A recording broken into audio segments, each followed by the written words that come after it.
My name is Juliet Rowe. I'm 32 years old, and every morning starts the same. A strong cup of espresso, the weather forecast humming softly in the background. A quiet walk through downtown Durham, North Carolina, to the corner office I helped build from scratch. I'm the co-founder and COO of NeuroGeneva, a biotech firm specializing in neurogenetic treatments for degenerative disorders. It's not glamorous. It's not easy to explain over dinner, but it's mine. Most people think success comes with noise, celebrations, toasts, recognition. For me, success came in silence, not the peaceful kind, the kind that fills a room after someone you love tells you you're not enough. My family hasn't spoken to me in over 2 years. Not a single call, no holiday messages, no birthday texts, just a long, steady silence. Like a door that was closed and no one ever bothered to open again. And the truth? I didn't slam it shut. I stood in front of it for years, knocking, asking, hoping.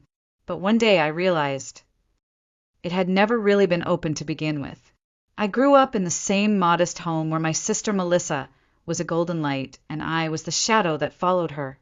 3 years older, Melissa was everything a daughter should be, graceful, well-dressed, effortlessly likable. She had the kind of smile that made relatives lean in and whisper, "She's going to marry someone important." She did, or at least she tried. At family dinners, people flocked around her with admiration like moths to a chandelier. "Melissa, you look stunning. Melissa, your boyfriend's a CFO? How impressive." And then came my turn. If anyone remembered me at all, it was a passing line like, "Juliet's doing something with biotech." I think that word, something, stuck with me. Like my entire career, my whole existence, was just a vague placeholder between Melissa's spotlight moments. I used to believe that if I just worked hard enough, if I stayed quiet and carried the weight behind the scenes, one day they'd turn and say, "We're proud of you too, Juliet." So I worked. While Melissa traveled through relationships and job changes, I was in the lab at midnight troubleshooting a public health project worth over $2 million. I was securing funding rounds, managing clinical trials, training teams. But none of that ever reached the dinner table. I wasn't jealous. I was invisible. Even in family photos, I always stood to the side, shoulders slightly turned, eyes not quite meeting the camera. You wouldn't notice unless you looked carefully. And no one ever did. I told myself it was just how families worked. Some children shine louder, others contribute quietly. I didn't need praise. I just needed to belong. But as the years went by, I began to notice a pattern. Every time something went wrong, a broken fridge, a missed payment, an unexpected repair, I was the one they called. Not for conversation, not for care, just for help. When Melissa lost her job briefly, my mother asked if I could cover the cable bill for a few months. And I did. When my dad's car broke down, I wired money that same evening. $6,000 a month, sometimes more. No one ever asked if I was okay. They assumed I was, because I always said yes, until one day I didn't. It was the week of my mother's birthday, March 23rd. I had just secured our latest investment deal and was planning to surprise them by flying home early. Nothing dramatic. Just wanted to help out, chop some vegetables, light some candles, be there, like I always had. But that phone call, the one that changed everything, it started like any other, and ended with my father saying 9 words I will never forget. "If you insist on coming, don't call me your daughter." My father didn't say it in anger. His voice wasn't raised. There was no drama, just a pause. Then that cold, flat sentence, like a transaction, a decision, a door, quietly locked from the inside. I sat there, holding my phone like it might start ringing again and undo what had just happened. But it didn't. The screen dimmed. The silence returned. And all I could hear was my own heartbeat. I didn't cry. Tears are for grief. This was something colder, something heavier. I sat alone in my apartment, The same apartment where I'd celebrated small wins no one cared to hear about. The same apartment where I'd reheated leftovers while my parents posted pictures of Melissa's birthday dinners and weekend brunches with captions like, "So proud of our shining star." Even when we were kids, it was clear who the star was. Melissa was the daughter you showed off in front of neighbors. The one with perfect handwriting, choir solos, and a closet full of coordinated outfits. I was the one in hand-me-downs and oversized hoodies, always running late from the science lab or buried in a notebook at the back of the room. On her 16th birthday, they rented a private room at a downtown restaurant and invited over 30 people. When I turned 16, Mom made a pie and said, "Let's keep it low-key. You don't like attention anyway, right?" I nodded. Of course I did.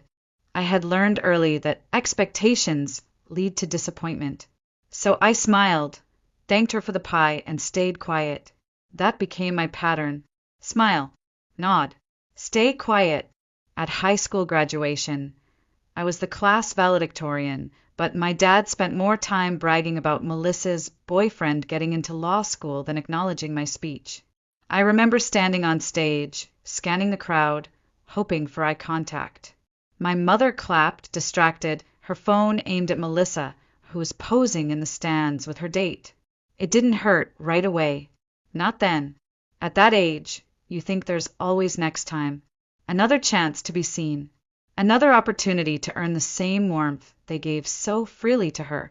But next time never came. Not at college. Not when I launched my startup. Not even when I was invited to speak at a biotech conference in Geneva. My mom's response to the news? Is it safe to travel so far? Melissa, on the other hand, once posted a blurry selfie at a beach bar, and it got framed in their hallway. It became easier to play along, to keep the conversations surface level. Let them think I was fine. Let them treat me like the reliable one, the one who didn't need praise, didn't need calls, didn't need anything at all. I had become convenient, the daughter who quietly footed the bills when things broke, the one who sent flowers on anniversaries, even when no one remembered her birthday, the one who could be trusted to pick up the slack, but never invited to the celebration. Melissa, meanwhile, floated from one impressive partner to the next. The latest one, Daniel Blake, was apparently the crown jewel, handsome, articulate, head of finance at a rising firm. My parents couldn't stop gushing. "He's so well-spoken, Juliet. You'll understand when you meet him, he's going places." They didn't know I had already met him. But not as my sister's boyfriend, as someone I was about to approve in a corporate transfer, someone who was about to become my direct report. Of course, they didn't know that. Why would they? They never asked what I really did, never asked what NeuroGeneva was. To them, it was just some office thing. That's why the phone call stung more than anything. Not because they asked me not to come, but because they believed my presence would make them look bad. It was late March, just a few days before my mother's birthday. I had just returned from a trip to New York. 3 long meetings in 2 days, all leading to a closed deal with one of the top health investment firms in the country. We secured the capital we'd been chasing for 6 months. I should have been celebrating. Instead, I was looking at flight tickets back home. I hadn't visited in nearly 2 years. Not because I didn't want to, but because there never seemed to be a reason. This year, I wanted to change that. I told myself, maybe this time if I showed up, if I helped out like I always did, maybe things would feel normal again. So I cleared my calendar, rearranged meetings, and picked up the phone. My father answered. His voice was quiet, measured, almost polite. I'm planning to come home early this year. I thought I could help with the birthday prep. Let me know if you need anything. I can pick it up on the way. There was a pause, a long, strange pause, then a throat clear. Juliet, if possible, don't come home this year. My heart stopped. My brain scrambled for meaning. I've already cleared my schedule, I said quickly, trying to fill the silence. I really want to be there. He didn't soften. If anything, his voice got firmer. Melissa is bringing her new boyfriend. He's a CFO, very polished, very successful. The whole family's looking forward to meeting him. And your job, it's hard to explain. It'll just create tension. Comparisons. Comparisons. He said it like it was a bad thing. Like my existence, my presence, might ruin their image. So, you think I'd make things awkward? That I'd embarrass the family? Silence. Then came the blow. If you insist on coming, then don't call me your father. Click. The call ended. No argument. No yelling. Just a finality so sharp it split the air in my apartment. I stood frozen in my kitchen, the warmth from the kettle behind me fading fast. I stared at the phone in my hand like it had betrayed me. Like somehow if I just looked long enough, the call would reverse itself. The words would take themselves back. But they didn't. Instead, those words echoed, cold, deliberate, and unmistakable. Don't call me your father. He didn't raise his voice. He didn't say it in anger. That was the part that hurt the most. It wasn't heat. It was ice. I sank into the chair by the window, clutching the ceramic mug I'd poured 5 minutes ago. The coffee had gone cold, untouched. I didn't move. I just sat there, still, as the early spring light filtered through the sheer curtains. I wasn't angry. I wasn't even surprised. Just hollow. Like something I had quietly protected for years had finally shattered. Like a string I'd kept tying back together had finally snapped. That day, something shifted. Not loudly, not dramatically, just a quiet realization. I wasn't part of the family anymore. That night, I didn't sleep. I didn't cry either. I just sat at my desk, staring at the soft glow of my laptop screen, my hands resting still on the keyboard. The room was quiet, the kind of quiet that doesn't soothe you. It exposes you. The call with my father played over in my head, like a recording I couldn't turn off. Don't come home. Don't call me your daughter. I didn't think about fighting it. I didn't think about explaining myself. For once, I didn't feel the need to prove anything. Instead, I opened my banking app. I didn't hesitate.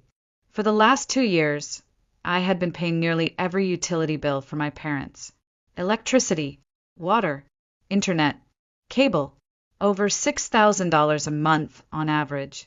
Sometimes more when the fridge broke down or when Melissa's job change meant tight times for the family. I was the silent solution, the unspoken safety net, the backup plan no one thanked. But everyone counted on. I clicked into the transaction history. Month after month after month. My name, my money, flowing into a house I wasn't welcome in. A house I hadn't stepped into in over 2 years. A family that hadn't sent me so much as a Christmas card. But they never forgot to send bills. The total glared back at me. $15,720.40. Not a single thank you. Not once. I hovered my cursor over the auto-pay options. My finger didn't even tremble. Cancel electric bill? Yes. Cancel water? Yes. Cancel internet and cable? Yes. With each click, I felt something loosen in my chest. Something that had been tightly wounded for years.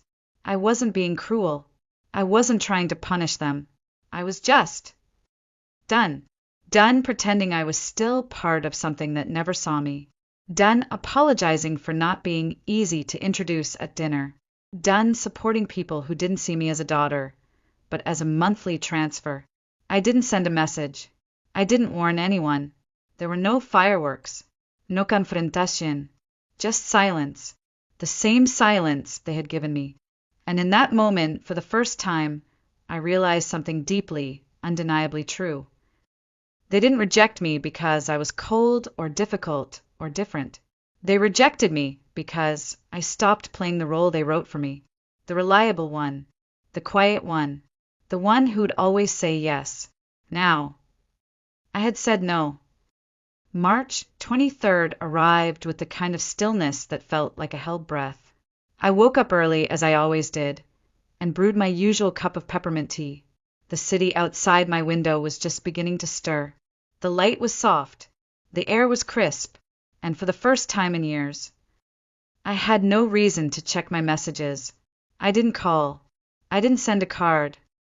I didn't post a polite photo of Mom and me smiling through gritted teeth.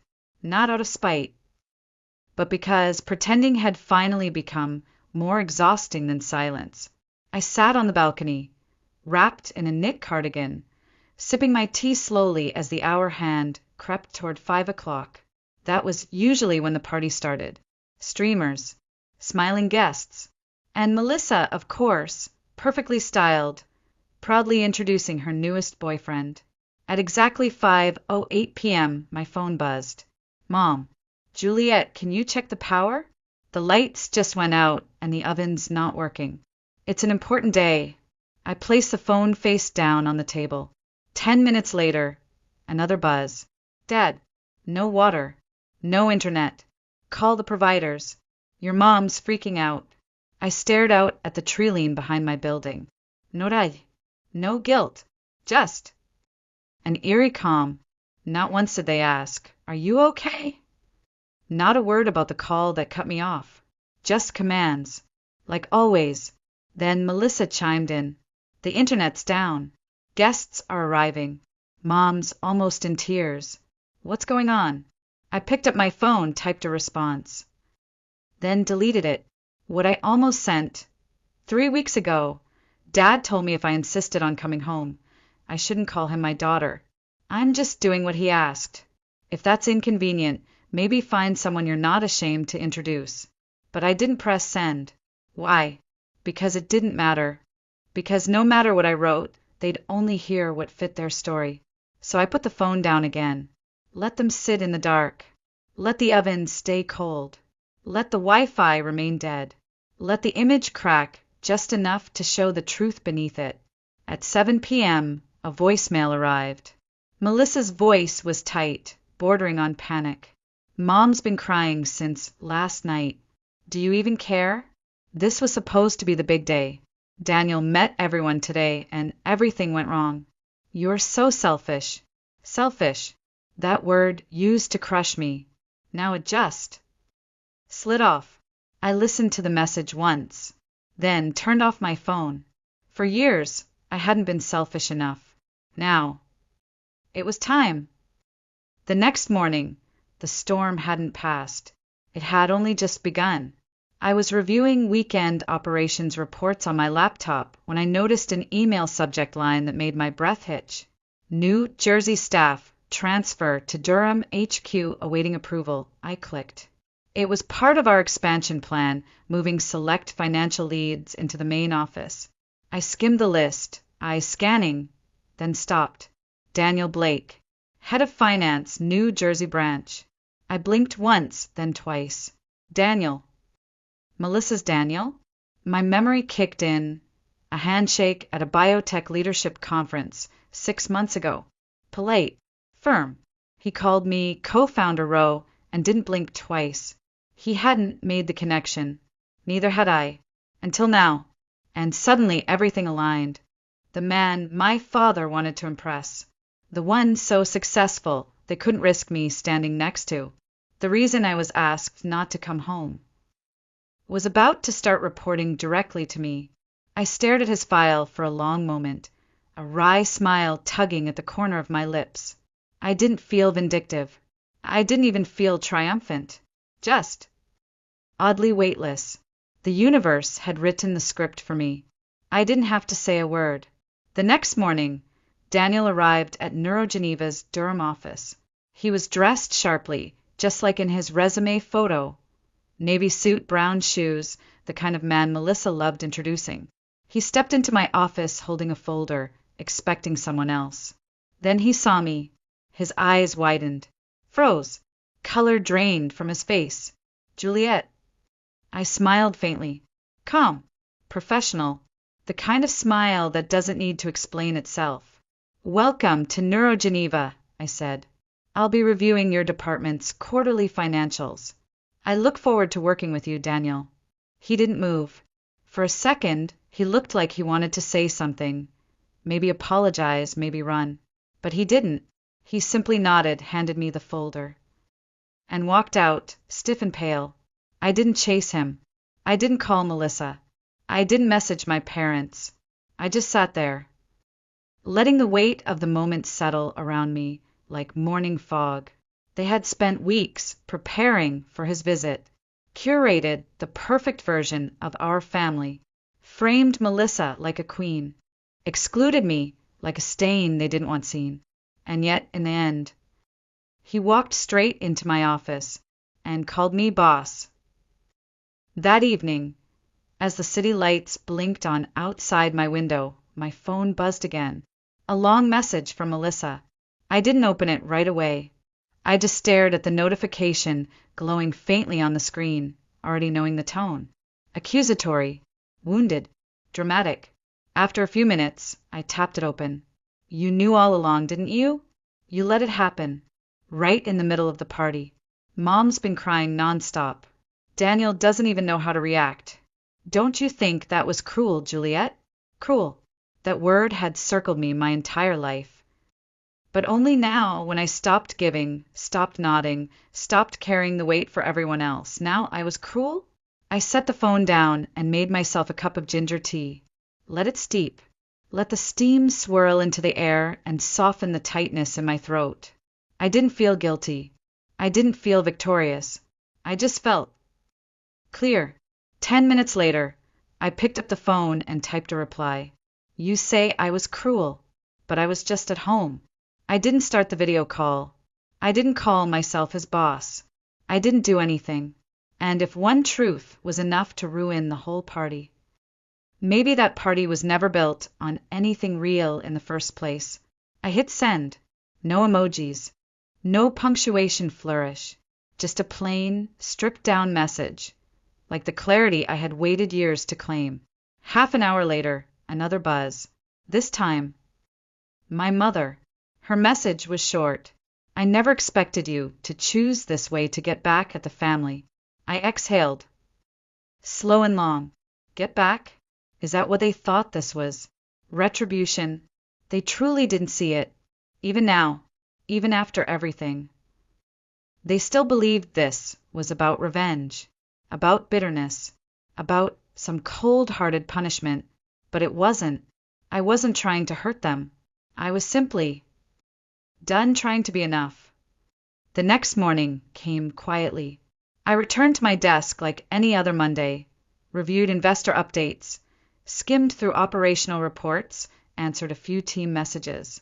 It was just another work day, except it wasn't, because at 9:14 a.m. a new email arrived. From Daniel Blake's subject, apology, and goodbye. I hesitated before opening it, then clicked. Juliet, I don't know where to start. After what happened yesterday, I couldn't sleep. I've been thinking. Maybe it shouldn't have happened like that, in front of everyone, but still I feel something shifted, something necessary, especially about you. I'm not ashamed that you're Melissa's sister. I'm ashamed that I didn't see her clearly sooner. I can't stay in a relationship where basic respect doesn't exist.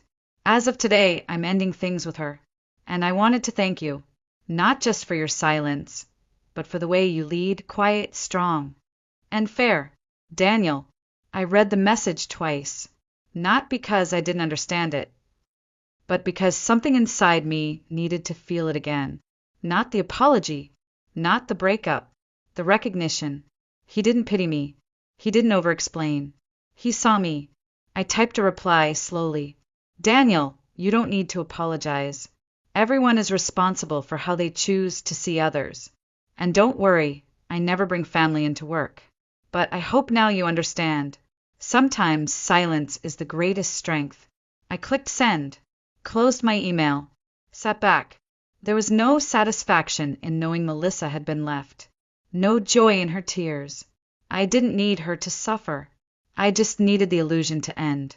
And for once, it wasn't me who had to say it. It was a quiet Sunday afternoon when the doorbell rang. I wasn't expecting anyone. For a brief second, I thought maybe it was a neighbor or a delivery mix-up. but something nudged me to glance through the peephole. And there they were, my parents, standing stiffly on the porch. My mother holding a small tote bag in both hands, her eyes tired and red. My father standing behind her, arms crossed, posture tense, face unreadable. I froze, not from fear, not from hope, just disbelief. I opened the door slowly, said nothing. "Hi, honey," my mother whispered first, her voice strained like someone coming off a long flight. "Can we come in? Just to talk." "For a bit." I stepped aside. No hugs, no warm smiles, just the low creak of the hallway floor as they entered a home they'd never bothered to visit before. I poured water into 2 glasses, placed them on the coffee table, then sat across from them. The silence was heavy. They looked around at the clean, uncluttered space, the small plant near the window, the books lined up along the shelf.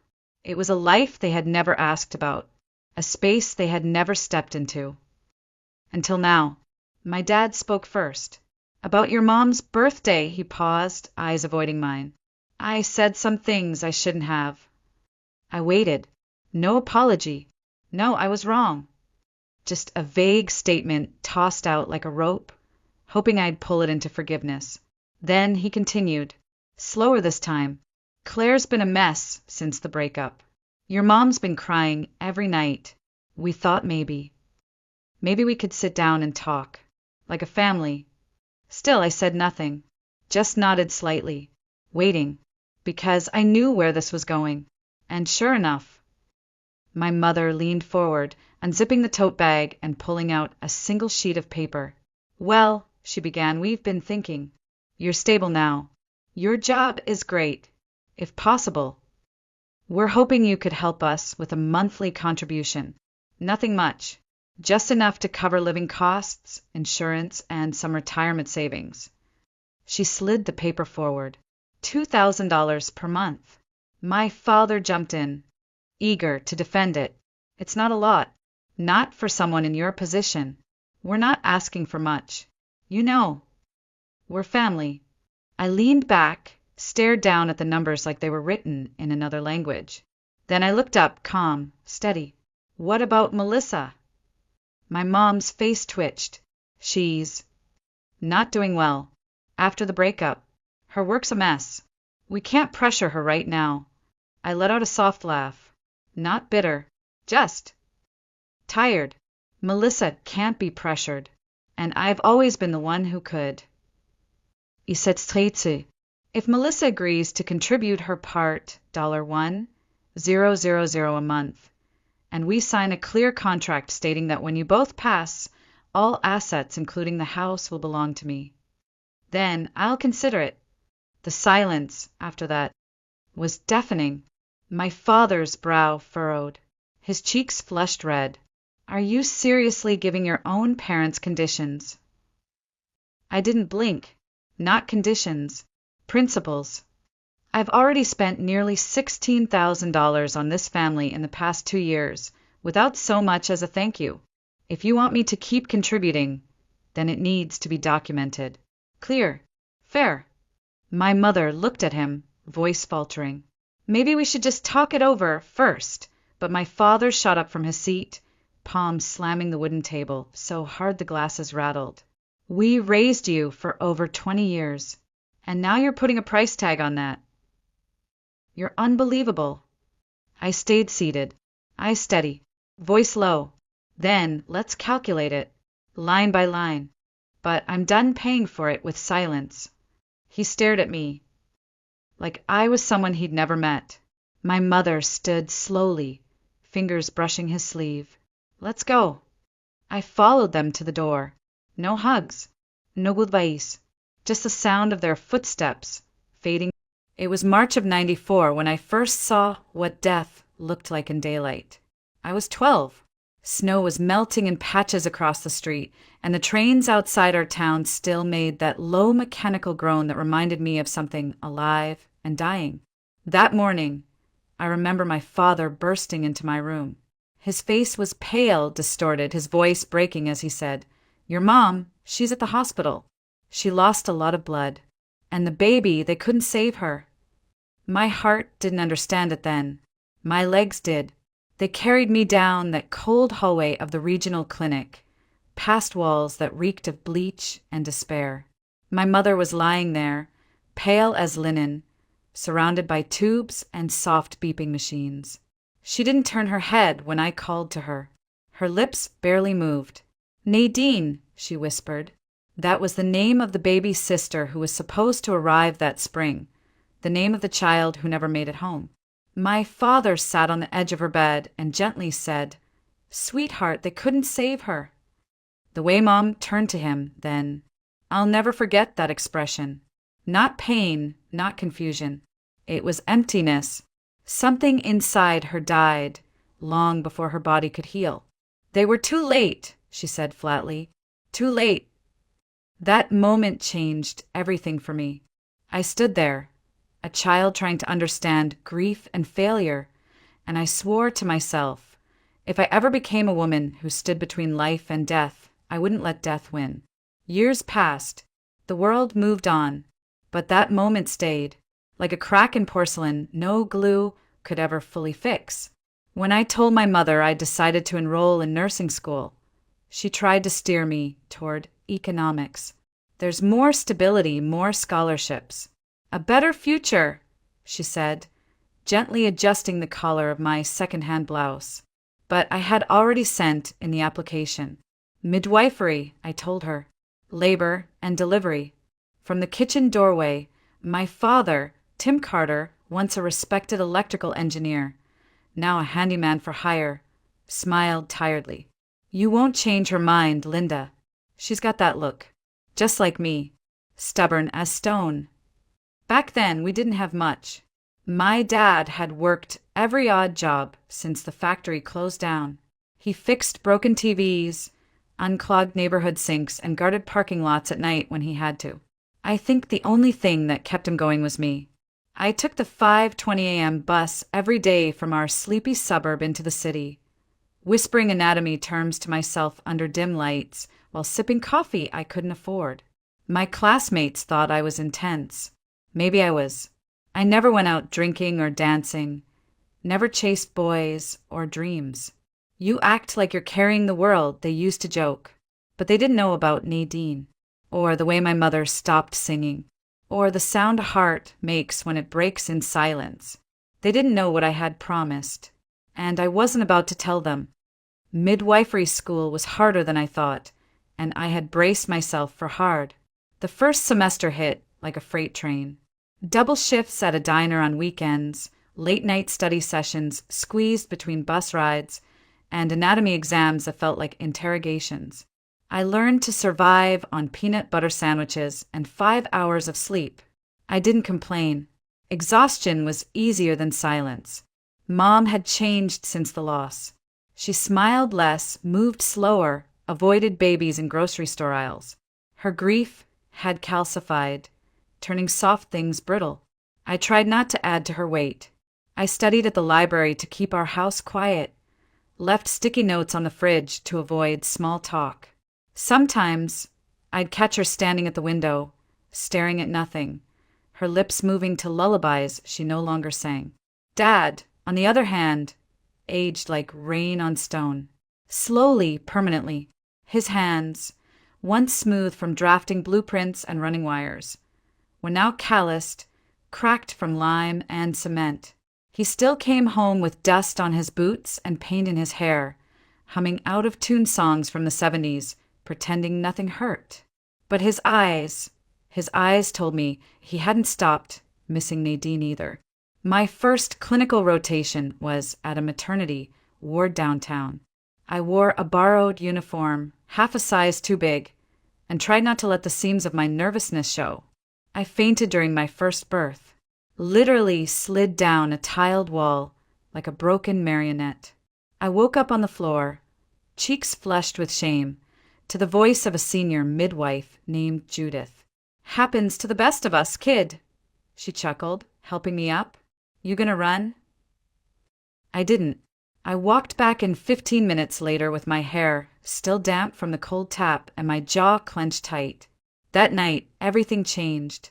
The baby, tiny, purple, screaming, wrapped her fingers around mine with a grip so fierce it made me cry.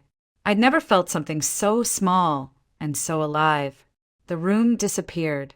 It was just her and me, breath and blood and a heartbeat that had decided to keep going. I knew then. That was it. My place in the world. After that, the fear faded. My hands got steadier. My eyes sharper. I learned to see what wasn't on the monitor, to hear what a woman's silence was screaming. Judith used to tell me, "You've got something rare, Marilyn. You don't just follow protocol, you feel it. You know when a mother is about to panic before she knows herself." I shrugged it off. I wasn't in it for praise. I just didn't want any more little girls to disappear in the middle of a hospital hallway like Nadine had. By the time I graduated, I had scars no one saw and a diploma that made my mom weep silently at the back of the ceremony hall. My dad brought a half-deflated balloon and a bottle of sparkling cider he probably borrowed money to buy.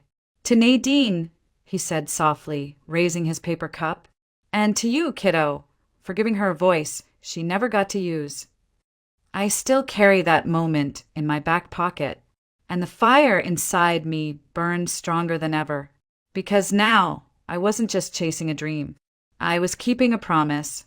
I met Daniel at a birthday party I almost skipped. It was late spring, right after I'd finished a month of night shifts that left me hollow-eyed and sore in places I didn't know could ache. My best friend, Pauline, begged me to come. "Just sit, eat something, pretend to laugh," she pleaded. "You look like a ghost, Marilyn." Her dorm room hadn't changed since nursing school. The same faded curtains pinned back by textbooks, the same chipped mugs full of instant coffee.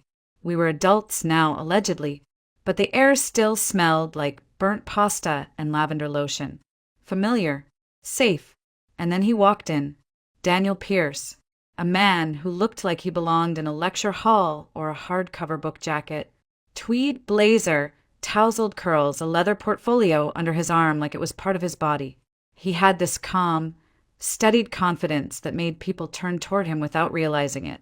When Pauline introduced us, he shook my hand with a warmth that startled me. "You're Marilyn Carter," he said, "the midwife, the one who wrote that paper on psychological thresholds in labor." His voice was low, smooth.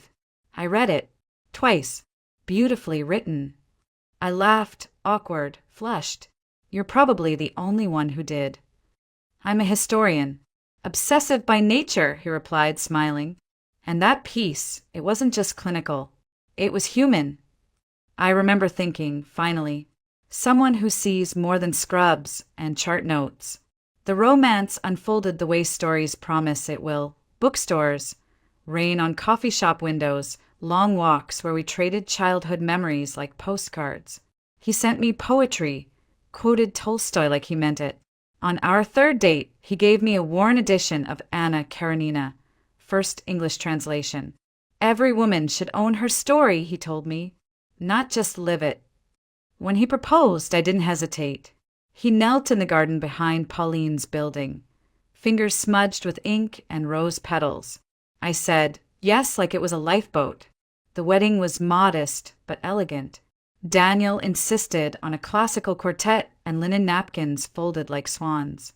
My parents looked out of place among the professors and architects, but they smiled anyway. I told myself I had bridged two worlds, and for a while I believed I had. But the cracks appeared quietly. It started with the job. "You've worked enough," he said. "You're a wife now. Rest. Learn to make a home." I thought it was romantic. A man who wanted to care for me. Then it was the clothes. "That blouse is too loud." The friends. Pauline's unsophisticated. The phone. "I worry when I can't reach you. Just leave it on the table, sweetheart." He never raised his voice, never raised a hand, just the rules, one at a time. A suggestion here, a gentle correction there. He installed a home security system for safety, then cameras in the hallway. To monitor deliveries, he claimed. He said I was forgetful, emotional, that maybe I'd be better off with less to manage. He handled the bills, the groceries, the schedules.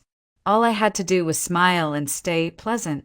Eventually, I stopped answering Pauline's calls, skipped holidays with my parents, wrote thank you notes instead. The house was warm, polished, silent, and I was disappearing inside it. It happened quietly. A missed period, then another. Then one morning, I stood barefoot in the bathroom, blinking at the faint pink lines that formed across the test like the slow unraveling of a miracle. 2 lines. I sat on the edge of the tub, hands trembling, breath caught between a sob and a laugh. I had stopped hoping years ago. Every checkup had ended with the same vague shrugs from doctors. Stress can interfere. Sometimes it just doesn't happen. But it had. I pressed the test against my chest, eyes wet with something I hadn't felt in so long it scared me, joy. Daniel was in the kitchen, brewing his expensive tea and reading Foreign Affairs. I stood in the doorway like a child with a secret, clutching the test in my palm. I have news, I said. He looked up, eyebrows raised. I'm pregnant. There was a pause, a flicker I couldn't quite place in his eyes. Then a slow smile spread across his face. That's unexpected. He walked over and touched my stomach lightly, like it was a painting he didn't want to smudge. We'll have to rework the guest room, he murmured. Maybe get rid of those dusty bookshelves. For a few weeks, it was almost beautiful. He brought me chamomile tea, scheduled appointments, made lists of potential names. At night, I lay in bed and whispered to the life inside me like I used to whisper anatomy terms on the bus, softly with reverence. Then came week 8. We were eating dinner. Roasted chicken, white wine, linen napkins, as always, when Daniel set his fork down and said, "Have you considered the risks?" I blinked. What do you mean? Well, your family. Your aunt had depression, right? And you mentioned once that your cousin had some kind of disorder. And my side, too. Schizophrenia, remember? Genetics aren't forgiving. I stared at him. Daniel, I'm a midwife. I've helped hundreds of babies come into the world. I know the risks. This is our baby. That's exactly the problem, he said, voice calm as ever. You think you know, but you're emotional, Marilyn. You've never raised a child. You barely manage your own schedule. I felt the air thin around me. He started printing articles. First pregnancies after 30.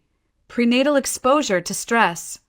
Neurodevelopmental disorders linked to maternal anxiety. He cornered me in our sunlit kitchen, surrounded by medical jargon twisted into fear.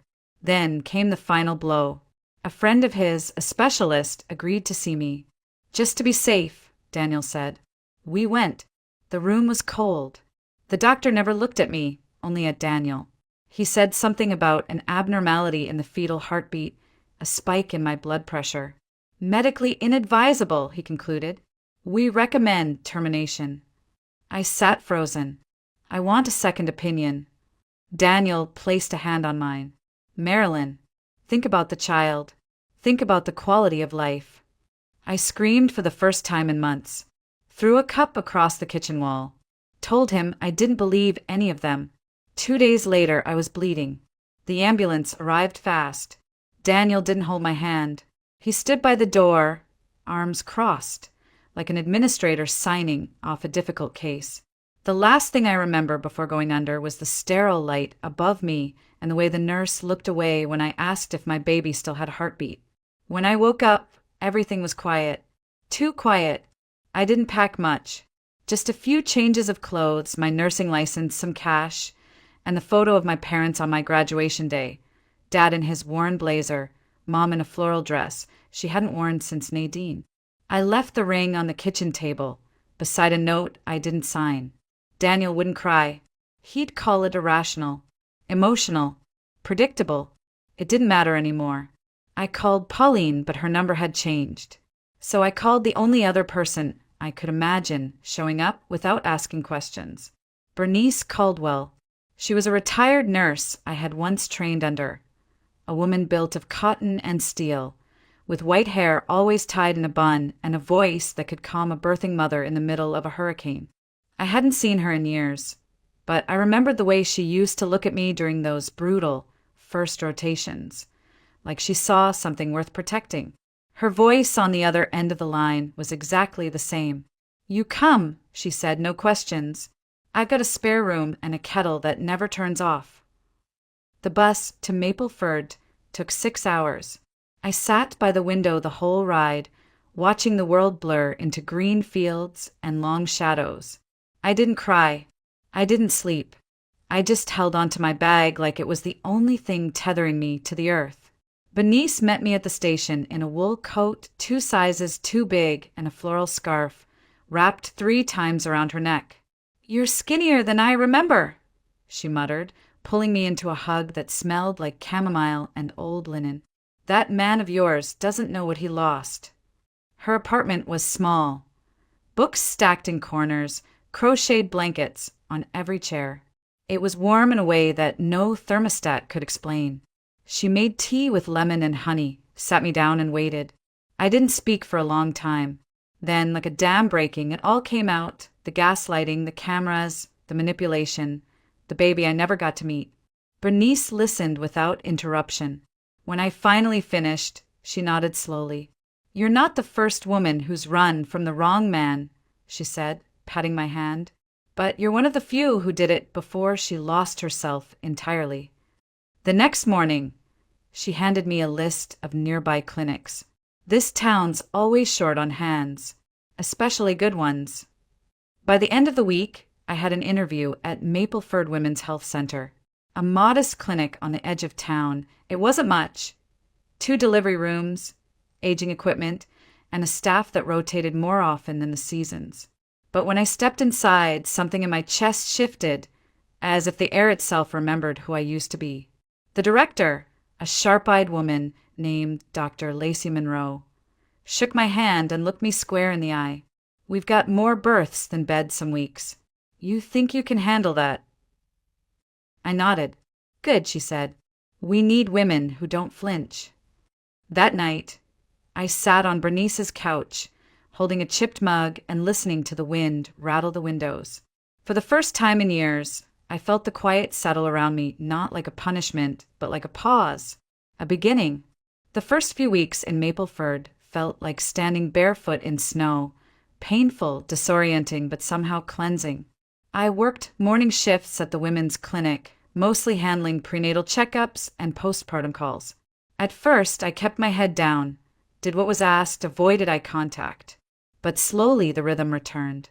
Palpating bellies, charting fetal heart tones, offering whispered reassurance to terrified first-time mothers. It all came back like muscle memory, as if my hands had never forgotten what they were made for. Dr. Monroe didn't smile much, but she noticed. "You don't panic," she said one afternoon after a complicated intake. "You listen. That's rarer than you think." I didn't respond. I wasn't sure how to explain that listening was the only thing that had kept me alive these past few years. Bernice was the kind of woman who never let silence fester. Each evening, she insisted I join her for dinner, even if it was just soup and toast. "No one heals alone," she said. "Not well, anyway." Her apartment was filled with little domestic sounds: the kettle whistling, the clock ticking, the occasional creak of wood shifting with temperature. These were not Daniel's curated silences. These were living sounds, forgiving sounds. She started leaving books on my nightstand: old nursing journals, poetry anthologies, novels with bent spines. "This one helped me after Ed left," she'd say. Or, "This one reminded me who I was before I gave too much away." Sometimes I read them. Sometimes I just let them sit there, like quiet reminders that healing didn't always look like action. Sometimes it looked like stillness, like breath. And then there was him, Dr. Andrew Wallace, the hospital's new attending OB-GYN, came by the clinic twice a week for high-risk consults.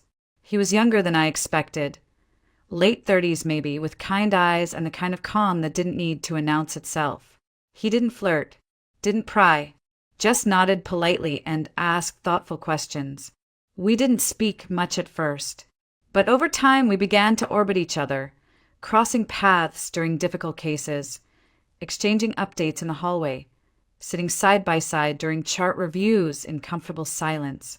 One evening, after a grueling delivery that ended, well, only by the skin of our teeth, he offered to walk me home. Mapleford was small, and my apartment above Bernice's bakery was just a 10-minute walk down Main Street. The night air was crisp, full of wood smoke and pine. "You're good," he said softly, hands in his coat pockets. "Really good." I shrugged, just trying to stay useful. He paused, then looked at me in a way that felt too steady. "No, you're holding things together. That's different." We didn't touch, didn't make promises, but something shifted that night, not a spark, but a warmth.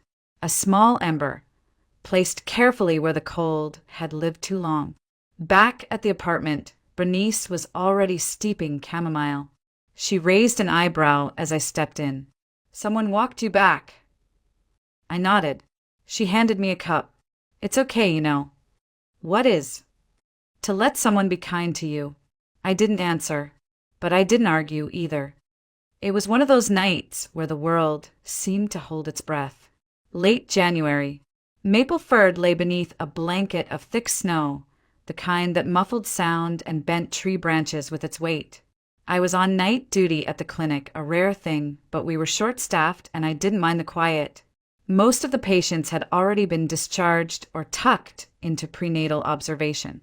Only one woman remained in early labor, resting with monitors beeping gently at her side. I was finishing my shift notes when I heard it, a sound so faint I almost mistook it for the wind. Then it came again, a low, broken moan, human. I paused, pen midair, ears straining. It was coming from outside. I rushed to the window. Beyond the fogged glass, past the chain-link fence that bordered the back of the clinic, something moved. Something small, slumped near the gate, half hidden by the falling snow. Grabbing my coat and flashlight, I ran. The cold slapped my face the moment I stepped outside. Snow crunched beneath my boots, breath visible in the beam of light cutting through the dark. And then I saw her, a young woman, barely more than a girl, curled around her swollen belly, clothes soaked in blood and fluid, lips blue, eyes wild with pain and fear. Her fingers clutched the frozen ground like she was holding on to the earth itself. Hey, I'm here," I said, kneeling beside her. "My name's Marilyn. I'm a nurse. You're safe now." She shook her head weakly. Don't take her. Please." "I'm not taking anyone," I whispered. "I'm going to help you." Behind me, I heard footsteps crunching fast. Dr. Wallace had followed, still pulling on his coat. "What V we got?" "Preterm labor. Maybe 32, 33 weeks. Possible placental abruption. She's in shock." He knelt beside me, all efficiency and calm. "We need to get her inside. Now." Together, we lifted her, barely more than bones in panic, and rushed her through the back door. Bernice was already inside with a stretcher, her face pale, but steady. "Room 3, she said. "Everything's ready." Everything after that blurred into instinct. Blood. So much blood. The girl, her name was Emily, was barely conscious, whispering something over and over that I couldn't catch. Dr. Wallace barked orders. Bernice pressed gauze against Emily's abdomen.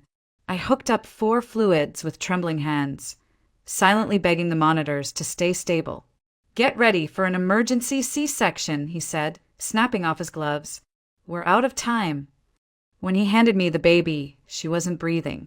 She was tiny, limp, skin bluish-gray, and for a moment, just one, I felt that old helplessness rising again. The sterile lights, the empty silence. "Nadine." "No." I pressed 2 fingers gently to the baby's chest, began stimulation, cleared her airway, whispered words I didn't even realize I was saying. "Come on, little one, come on." And then a gasp, a sputter, a cry. It wasn't loud, but it was enough. "She's breathing," I said, almost not believing it. "She's breathing." Dr. Wallace paused, blood on his sleeves, sweat beading at his temple. He looked up at me, and something unspoken passed between us. We had saved her, but Emily was already slipping. I held the baby close, trying not to shake. "What's her name?" I asked, though I wasn't sure she could hear me. Emily's eyes fluttered open just once. "Mira," she breathed, and then she was gone. Just like that. I sat beside the incubator for hours, unable to move. Mira lay inside, surrounded by wires and monitors, her chest rising and falling like a whisper.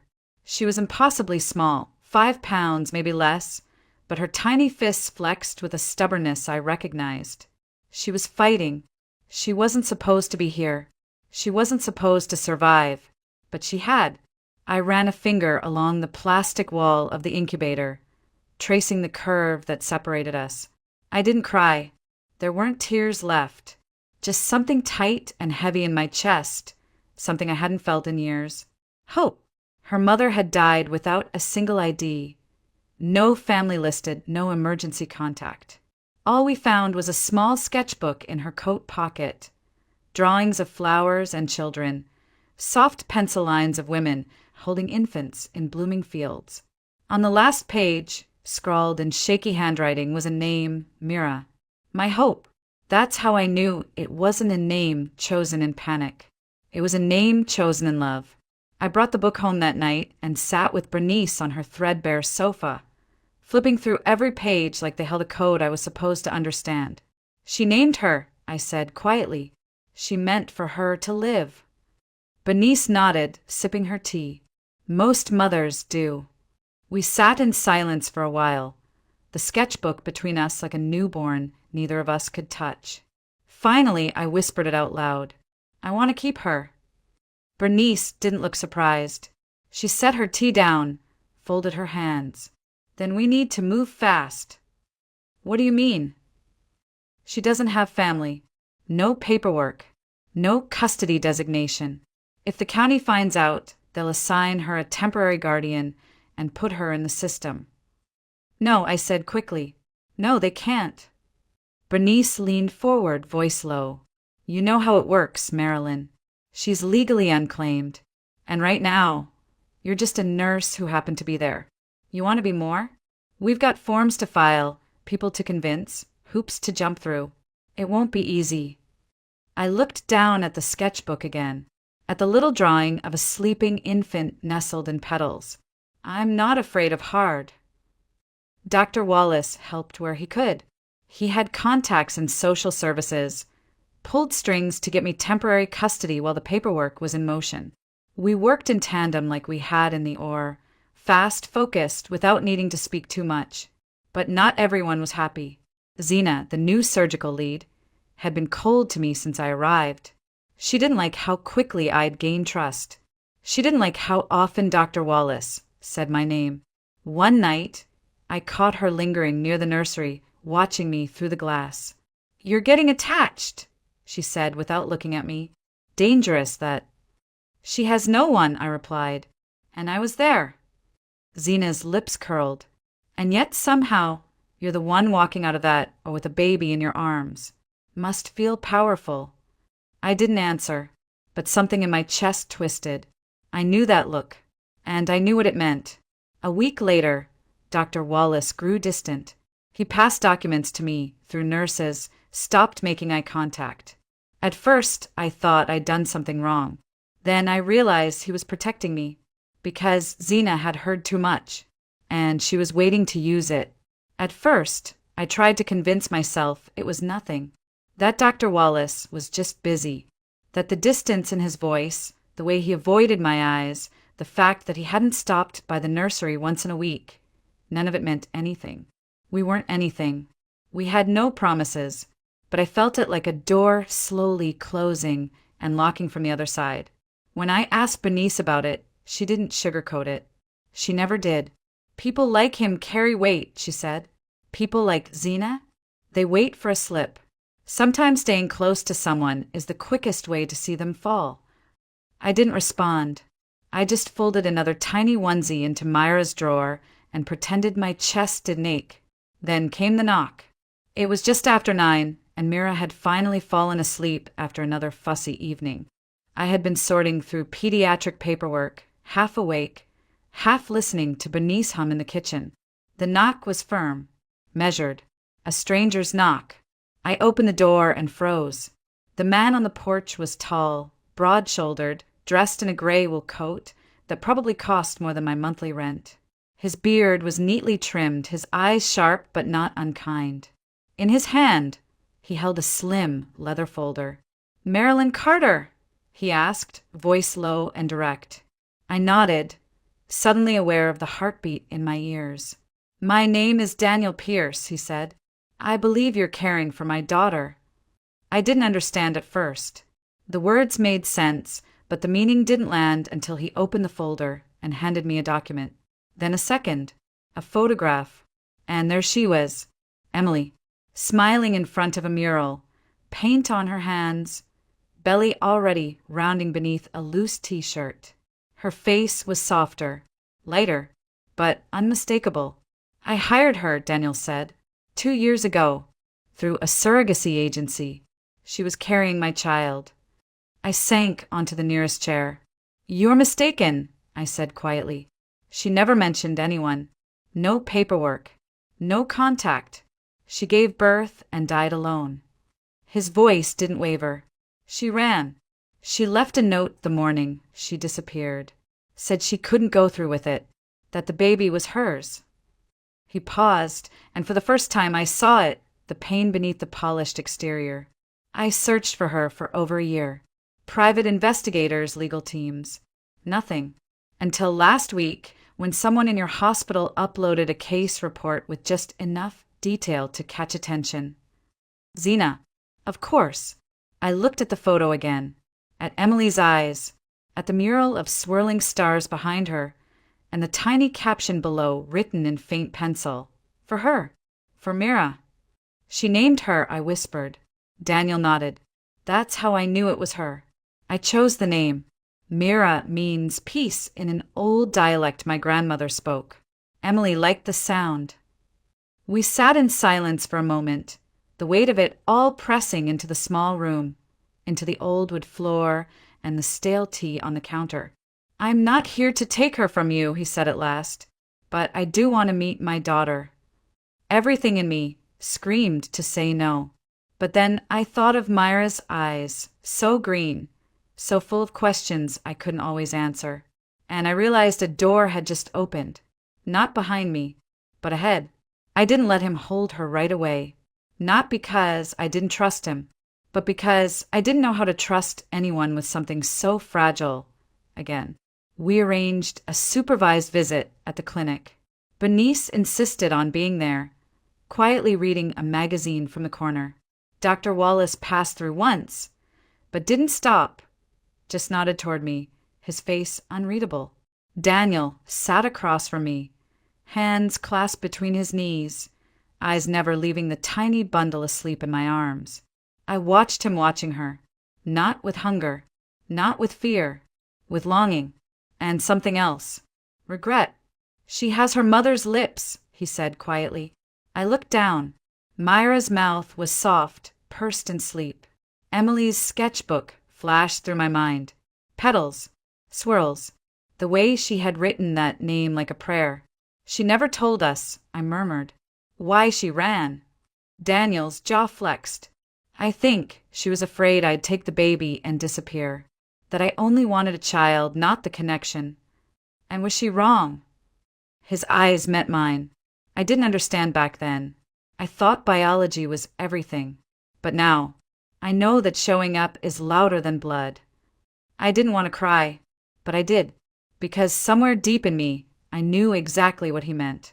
For weeks, I had watched Myra's chest rise and fall with every breath, her tiny fists clench and unclench with life.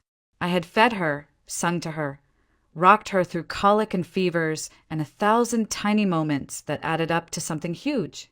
And none of that had anything to do with DNA. He didn't ask for forgiveness. He didn't beg for rights. He just came again the next week with a book of Russian lullabies his grandmother used to sing. Then again, with a handmade mobile of paper stars and moons. Each time he stayed a little longer. Each time I watched Myra's eyes track him across the room. Then, one snowy evening, we sat across from each other at Bernice's dining table. Myra was asleep in her carrier, fingers curled around one of Daniel's old scarves. "I've spoken to my lawyers," he said, voice low. "They're drawing up shared guardianship papers. You've raised her, loved her. I won't take that away." I didn't know what to say, so he continued, "But I'd like to be in her life, not as a visitor, as her father, and if you're willing, maybe we can find a way to do this together. Not just legally, but honestly." The air between us shifted, not romantic, not yet, but tender, open, like stepping into a field after a long winter and seeing something green breaking through the frost. Bernice passed through the room with a cup of tea, paused at the doorway, and smiled softly. "Families come in all shapes," she said. "Some are chosen, some are built, some are rescued from the fire." I looked at Daniel. I looked at Myra, and I felt something settle deep inside me, a stillness, a beginning. It was Bernice who found it, tucked into the lining of the old diaper bag Emily had clutched the night she arrived. The bag had been buried in the corner of the closet for weeks, used only once, and then forgotten, as if touching it had felt too close, too raw. Bernice brought it to me after breakfast, setting it down on the kitchen table like it held something sacred. "There's something inside," she said softly. "I thought you should be the one to open it." My hands trembled slightly as I unzipped the lining. Inside was a folded piece of watercolor paper, the edges frayed. I opened it slowly. The writing was shaky but deliberate, Emily's. I recognized the same looping are from the name Myra in her sketchbook. It wasn't long, but it didn't need to be. To whoever finds her, if she survives, please tell her I loved her, even when I was scared, even when I ran. I thought I had more time. I thought I could make it somewhere safe before she came. I didn't want her born in fear like I was. I never wanted to disappear. I wanted to become someone better before she met me. But if I'm gone and someone is holding her, please love her without guilt. Let her laugh. Let her be wild. Let her choose her own name for you. Tell her I drew her from starlight, and that I'm not sorry I chose her over everything. Emily, I didn't realize I was crying until a tear hit the paper and blurred the ink. I pressed the letter to my chest and sat there for a long time. Later that evening, I walked out behind the house with Myra wrapped against my chest, bundled in wool and soft blankets. The sky was pale lavender, dusk settling in. The old brick kiln behind Bernice's garden still stood, a relic from when the property had been a pottery studio decades ago. Inside the kiln, someone had stacked old firewood for winter. I lit a small flame and held the letter over it, whispering Emily's name, not out of anger, not to forget, but to release, to send it to whatever part of the sky held her now. The paper curled and blackened, ash lifting into the night like a prayer. Behind me, Myra stirred, then settled again. Daniel stepped onto the porch, watching us from a distance. He didn't speak, just stood there, hands in his pockets, letting the cold night settle into his bones the way I had learned to do. We were all survivors of something, and somehow we had chosen to survive together. I don't know what our future looks like. I don't know what Myra will call me one day, or how many times I'll stumble trying to be enough. But I know this. Love isn't just biology. It's not blood or names on a certificate. It's showing up when the storm hits. It's holding on when you're afraid. It's letting go when it's time. And sometimes it's drawing a girl from starlight and trusting that someone else will help her shine.